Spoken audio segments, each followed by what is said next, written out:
Donc bonjour et puis merci d'avoir accepté notre invitation pour cette interview parce qu'elle va nous permettre de faire connaissance avec votre métier et votre parcours scolaire. Ok. Donc pouvez-vous m'indiquer votre nom et votre prénom? Alors déjà, bonjour, merci de m'avoir invité, ça fait toujours plaisir. Alors mon nom c'est Biscara Mathieu. Donc en quelle année êtes-vous entré au lycée Bonnefond et pourquoi avoir choisi ce lycée? Je suis rentré au lycée de Bonnefond en 2001. J'ai choisi ce lycée parce que mes parents étaient agriculteurs et j'avais pour projet à l'époque de m'installer. Voilà. Et je voulais voir un peu ce que ça donnait dans les lycées agricoles. On m'a conseillé Bonnefond, moi, je suis rentré en septembre et je me suis inscrit à Bonnefond fin août. J'ai fait, pour attaquer, donc BEPA, Bac Pro, et après j'ai enchaîné avec le BTS Axe. Bac Pro CGEA. Quels souvenirs gardez-vous de cette formation? De très bons souvenirs, hein, ça m'a apporté beaucoup. Bon, j'ai eu des très bons cours, tout ça. Mais les souvenirs, c'est vraiment avec les copains de classe, quoi. Parce que je trouve qu'à Bonnefond, c'était vraiment, c'était uni, quoi. C'était une famille, plus parce que moi j'étais interne. Alors, on passait 5 jours ensemble et on était vraiment des bons copains, quoi. C'était une classe, mais c'était aussi des bons copains. Avez-vous des options et si oui, lesquelles? Des options, non, pas d'options, non. J'avais fait, ainsi la première année, j'avais fait rugby. Ouais. Et après, j'ai pas persévéré parce que j'avais le physique d'une allumette, donc j'étais pas forcément à l'aise sur un terrain de rugby. Mais voilà. Mais par contre, bon souvenir du rugby aussi, quoi. Avec Roger Allard, quoi, qui gérait et qui doit toujours gérer, je pense, hein. La section rugby, non, il est peut-être plus. Mais bon, c'est historique, quoi. Roger Allard, c'est un personnage. Quel souvenir gardez-vous de votre passage à Bonnefond globalement avec les copains et puis l'aboutissement de votre formation? Eh bien,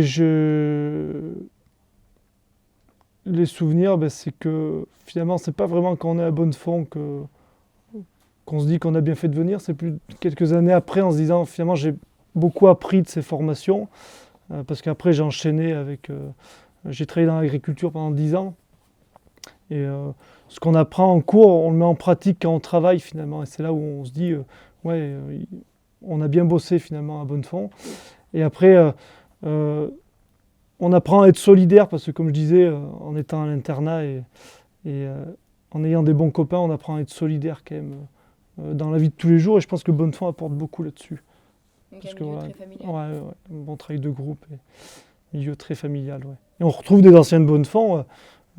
On a de bons rapports, quoi, après. On se revoit et on a tous des bons souvenirs. On a partagé des bonnes choses, quoi, à Bonnefond.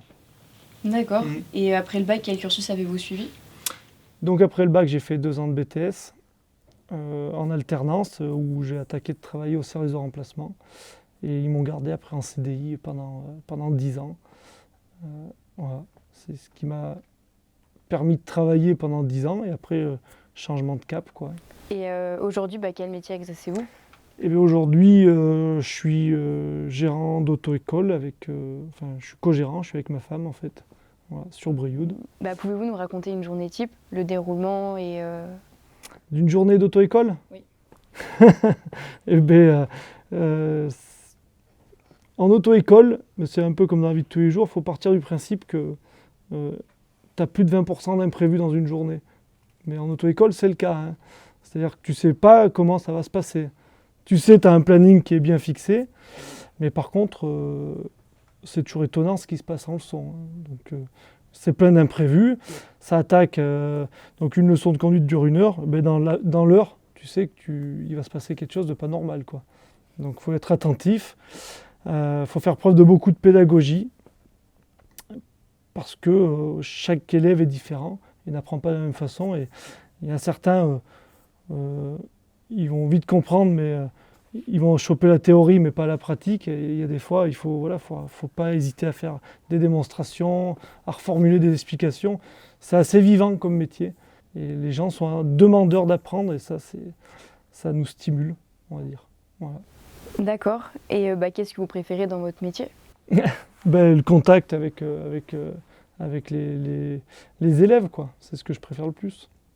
Et l'aboutissement, en fait, quand tu les prends, ils n'ont jamais touché à un volant, et puis à la fin, ils ont le permis. C'est l'aboutissement quoi, qui fait plaisir, quoi. Quel conseil donneriez-vous à un lycéen qui souhaite faire le même métier que vous, du coup?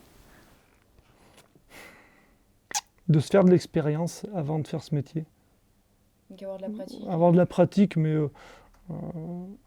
voilà, passer un permis poids lourd, faire de la route, faire chauffeur d'ambulance, je sais pas, voilà, ce qui te permet de pratiquer de la conduite, quoi. Parce que c'est l'expérience qui fait que derrière, tu arrives à expliquer les choses.